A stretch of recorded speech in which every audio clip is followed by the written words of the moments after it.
Welcome to Inside Auto Podcast, where we feature everyone and anyone you'd want to talk to in and out of the automotive industry.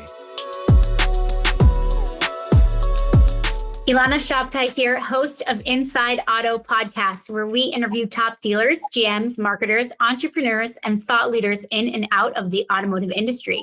And before we introduce today's guests, this episode is sponsored by AutoLeadStar.com.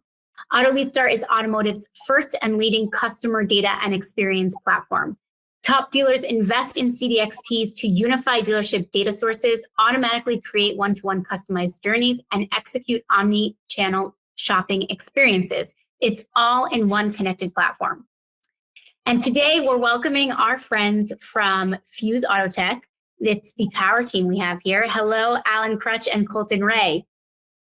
Hello. Hello, Ilana. How are you guys doing today? Good. Great. Well, Colton's actually been on this podcast before, so we're really excited and looking forward to having you back, Colton. I'll introduce you both and then let's get right into the juice of it. Sound good? Sounds great. Awesome. So Colton Ray is the Chief Executive Officer at FUSE Autotech. He comes with 20 plus years of experience in the automotive industry, including several standout leadership roles. Prior to FUSE, Colton served as the Chief Merchandising Officer for Walser Automotive Group. During that time, Walser added nearly 5% of market share with 23 stores. In 2021, Colton was awarded Automotive News 40 Under 40 Award for his performance at the Walser Automotive Group. Congratulations on that. We have Alan Krutsch here. He has over 20 years of automotive experience as well in retail sales, marketing, and leadership roles. His auto career started on the sales floor and progressed through finance and sales management. Alan has served as director of marketing for two prominent dealer groups, where his knowledge of brand management and skills as an innovative digital marketer, led to market share increases and reduced costs per vehicle sold. Isn't that the dream? Alan has spoken at numerous industry conferences on digital marketing and customer experience, and now he is the director of industry relations for FUSE Autotech.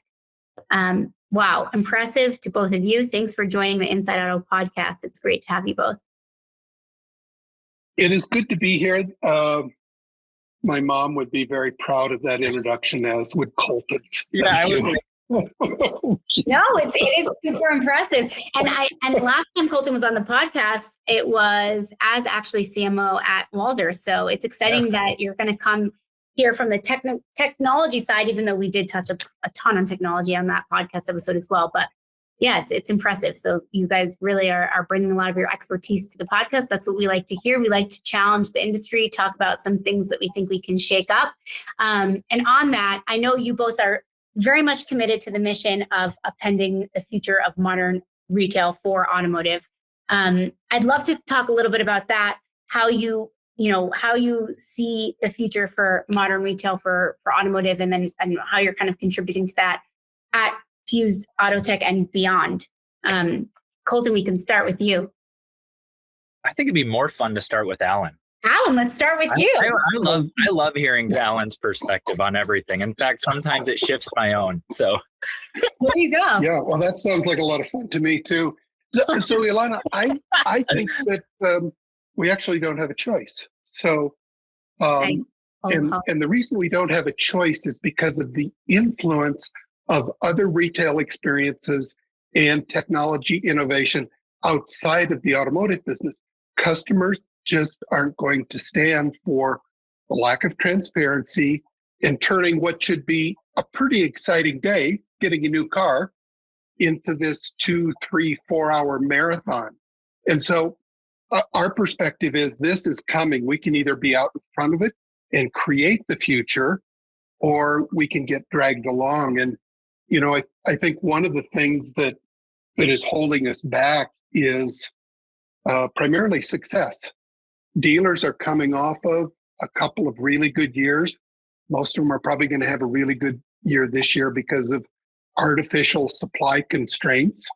So it is a seller's market. And you combine that with we've always done it this way, the motivation to change is maybe not acute at this point. Yeah, and Alan, to put a finer point on it, I mean, all recent surveys are all saying, same similar things. Millennials would rather go get a root canal than come into a car dealership. And Gen Z, which is, now that's really the segment that we need to all pay attention to here as our marketers, dealer operators, anybody in the business.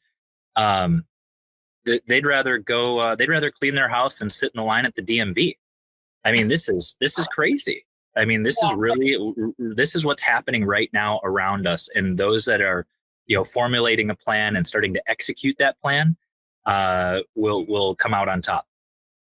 Yeah. And I think, Alan, you mentioned that it's a seller's market, right? There's a lot of demand and not a lot of supply.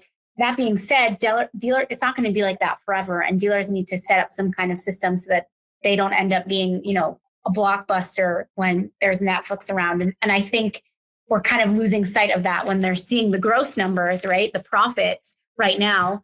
It's hard to understand that there's still going to be a time when, supply is going to come back to normal, and there needs to be a process in place to get your dealership at a point where shoppers are going to be excited to come to your dealership. So, Ilana, I want to jump in. I'm going to ask a question to Alan, if you don't mind. Please. You know what? I should have introduced this podcast. Co-hosting on show. I'm sorry. So Alan, picking up what Ilana's saying, dealers, manufacturers are saying, "Hey, we're not going to overproduce them." Why do we think that maybe isn't going to be the case in the future? Well, I think the goals, particularly as articulated by Jim Farley at Ford, about moving to kind of a perfect balance between supply and demand, a build-to-order strategy. As a business plan, business model, it sounds awesome. My question would be, when Ford loses 3 or 4% of market share to Chevy, to Hyundai, maybe to a company we've never heard of, maybe to a Chinese entrant, are they going to say, let's just keep supply exactly at demand and watch our share go down? Or are they going to say, we're building the cars, sales team, go out there and sell them to the dealers. Dealers, we put an incentive on them, move into the market, you have new market share goals. I think this all works great as long as nobody wants more market share. And I think that's going to be the key, because there are two things that drive manufacturers, among many other things, and they're related. One is to make profit, factories have to run efficiently at near capacity. A factory that's running at 60% capacity is not profitable. They need the volume to be profitable. They need the market share and the market activity to absorb that manufacturing.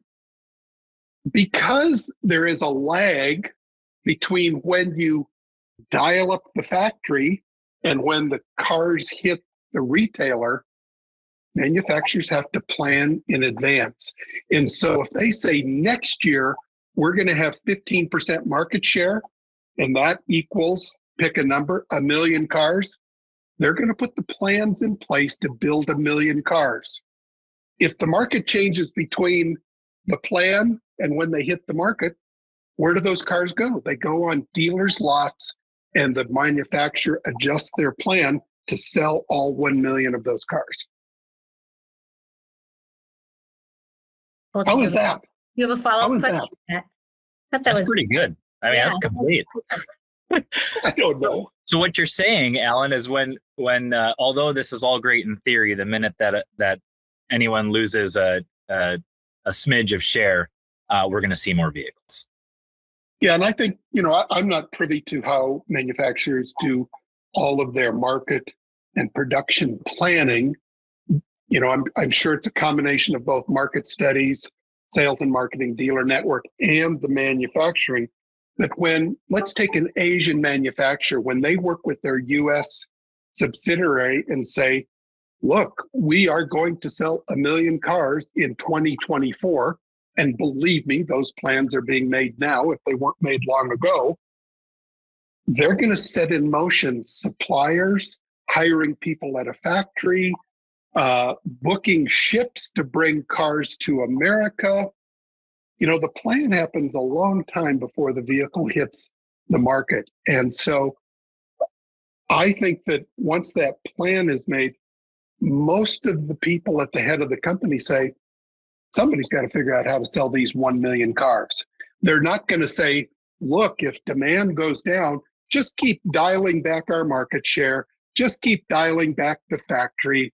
We'll be happy with whatever the market gives us. And the market is hard to predict. And I think particularly now as we move into an EV era, it's yet to be seen who the leaders are. 5 years ago, if you would have told me Hyundai looks like a front runner in EVs based on Ioniq, I would have said, huh? Hyundai? Ioniq? If you had told me that there's a relatively large industrial company in Vietnam that had an Italian design company design their electric vehicles that's going to sell the vehicle without a battery, you're going to lease the battery so that you can replace them. I mean, none of this could have been predicted. What will we see next year? GM is putting all their chips in the middle on EVs, and we haven't seen the beginning of that. So I think the market's going to be very hard to predict. There's going to be some winners and losers as everybody goes after the market that Tesla has started to create. Yeah. And so this is going to be an interesting time, hard to predict. Alan, go ahead, Alana. Sorry. I'd love to hear your thoughts. I just want to say one thing on that, which is that I think with EVs specifically, it's not just that we don't know how the manufacturers are going to be and which manufacturer is going to be leading, but we have no idea what the EV consumer market is going to be like. Right before we got on this podcast, I just told you guys we bought an EV. My husband bought an EV. I would never have thought that we were going to be in the EV market. So I think that's also going to change a lot of what the marketing will look like. Colton, go ahead. Well, I was going to say, a lot of these manufacturers, I think, are chasing that Tesla-like experience. But we all know, even with the way the Nissan Leaf was rolled out way back, over what was 12 years ago now, or 10 to 12 years ago. Manufacturers can't help themselves but put a lot of options and optionality in vehicles, where your Tesla might have, you can get it in black, white, or red. You can maybe add a large wheel or not. And that's your options, under 10 options. You see these manufacturers, and we're going to have these heavy amount of options and different packages. And I really think that leans into exactly why we need to update and continue on the path of a modern retail experience at our dealerships. Mm-hmm. Because I don't think anybody's making it easier for us. Alan, what do you think? Well, I think you're right. As marketers and product people look to penetrate the market, find a niche, find growth, many times the vehicles become more complicated with options. So on a consumer journey, you have product selection as being complex. Once you have selected a product, then we move on to the transaction itself. And I'll introduce a funny notion. I think we should do less. Less is more. I'll give you one other quote from a very famous industrial designer named Dieter Rams, and he said, less isn't more, less is better. And so by less, what I mean is look at all the steps in a transaction. Look at how people move from one software system to the next, many times with double entry, many times with integrations that aren't perfect. And so you take the manual processes we're aware of, meaning customer sits down with the salesperson doesn't know what the payment is. They march to the desk. They do a couple of laps there. Then somebody else has to enter it into another system.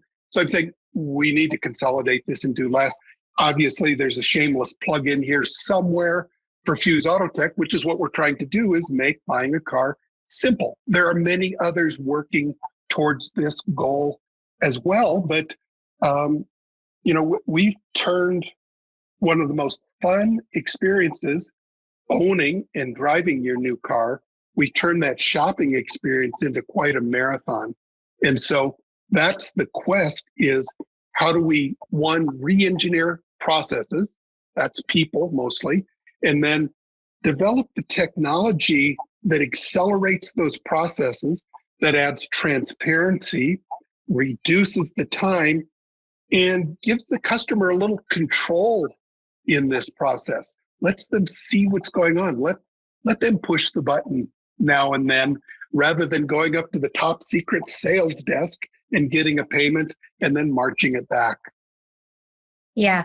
And we can even talk a little bit about before we get into the technology part, the process part. I know Walser was one of the first if I'm not mistaken, one of the first pioneering groups to do the 1.1 one person. Yeah, one price. Yeah, but there's a lot of other great groups in the United States doing this. Alan can help me, but the Champ Automotive group, there's even stores that are adopting this process. I don't know if we can talk about all those stores, Alan, but I mean, it's happening more and more, and it's really fun to watch. Yeah. So, there's a long history here. It goes back almost 40 years to the Mullinex Ford stores in Florida, who were one of the first to have a negotiation-free business model. I think this might be more than 30 years ago, maybe even 40 years ago. But this was a fringe group of dealers. The Rydell stores, Apple Autos, Champ, Walser, Polar Chevrolet. There were a bunch of pioneers, but it was just a fringe group that the conventional wisdom said that, man, these people might be nuts. Maybe they can make it work in their market, but that's not the way you run a car dealership. But here's what's happening. This whole concept of transparency, of fixed price or non-negotiating, it's starting to have a moment. And that's because manufacturers are talking about it, and there's a critical mass that's coming. I remember 10 years ago talking to a representative from a very large OEM, and we were trying to get a new point. We were trying to get a franchise. And we talked about our business model and how friendly this is for consumers, how easy it is to buy. And they looked at us like we had two heads. Let's make some deals, man. Come on. If you're not able to negotiate, lower the price on the spot, how are you going to do any volume? Well, obviously, that's a bit of a canard. If you look at Mullinex Ford in Florida, market share leaders. Look at Champ in Denver, market share leaders. Look at Walser in Minneapolis, market share leaders. And it's because customers love this and tell their friends. Customers come back because they go, that was painless, and I'd like to do that again. So what we're seeing is now the era of competing on customer experience start to move to the forefront. The days of just throwing $100 bills at people till they buy, okay, that's a little harsh, but I think I'm close. Yeah. Those days are kind of going away. Yeah. Customers don't like it. There's so much anxiety because shoppers don't negotiate anything anymore. Now, somebody will always say, well, how about a house? Okay, that's not exactly true. In the case of purchasing a house, both the buyer and seller hire and pay tens of thousands of dollars to an agent to do the negotiating for them. The buyer or seller actually never engage in the negotiation themselves. They hire. Literally pay thousands of dollars so that they can avoid it. Yeah, exactly. It's a great point. And I just want to reiterate something you said, which is we're competing now on the customer experience. I feel like automotive needs to kind of digest that because it's true. I mean, I don't think anymore it's about I don't think it was ever about the negotiation experience, but I think, today's consumers and Colton, you mentioned Gen Z and the next generation of shoppers, it has to be tightened, buttoned up experience. And so I think we're getting there. I mean, I think we are. Thankfully, we have technologies also like FUSE and others that are helping us, help with the. Alana, I really do think customers are expecting, we've been guilty of this in our business, where we add vendor off after vendor. They don't talk to each other. Every vendor does a specific vertical and nothing else. When I think about even like our advertising, our marketing, customers interact with one ad and then something completely different happens out of the CRM, and it just there's no connectivity. I think Auto Lead Star is on the right track with the customer experience data platform. I mean, that's kind of a industry first. That's unifying all of the marketing activities. So we have consistency and payments we're advertising on the website and the ads, and CRM engagement that we're doing within that platform. And then I also think about it, there's a bunch of digital retailers on the market. I'm thinking, how does that really connect to in-store? And it hasn't yet. There's a few on the market that are starting to think about it. But once we hone in our marketing activities, which in a way does go into our funnel of digital retail, how does that all come out in the wash at the dealership? And these are the things that are keeping me awake at night right now. How do we connect this whole thing together? And that's what customers expect. Yeah, 100%. And it does. It starts at the dealership level in terms of cleaning up data, consolidating data, making sure that everything is integrated so that whoever is following up with that lead doesn't need to call them and say, so what vehicle are you interested in? Because it's no longer creepy to know exactly what the shopper wants. It's just expected. So if I were to put in my information and I get a call from someone and I have to start from scratch, I'd be pretty pissed. So you're right. It's there before any fancy technology. Yeah, exactly. When you mentioned the consistency, and that seems so important to me. I'm just thinking, you go to the grocery store and then you take your merchandise up to the scanner and it's off by 60 cents. You're kind of angry. You push the button. Hey, this is wrong. What about somebody that comes in a store and they find the payment's $100 different than what the advertisement was? Oh, man. How does that person feel? That's okay. 1-star review status. Yeah, exactly. Exactly. And these are things. These are the things that the dealerships need to start thinking about now. How do we create a consistent online marketing / digital retail / in-store process that really never breaks, the customer's expectations, that we know what's happening from beginning to end. These are the things that we need to keep working on. Yeah, I think we hit on some really good points here in this podcast. We talked about setting up the right process so that shoppers can expect smooth car buying, which is something that we don't often think about when we think about car buying. And then, of course, making sure that the dealership has all the right technology for consolidation and data integration so that they can ensure that customer experience. So things that FUSE Autotech and Auto Lead Star and others are talking about a lot today. So you can join in the conversation. If you're interested, you can tune in InsideAutoPodcast.com. Thank you both so much. This was a wonderful, wonderful conversation with two of the best in the industry. Thank you so much. Thanks for listening to Inside Auto Podcast. Check out our other episodes with top entrepreneurs and industry leaders.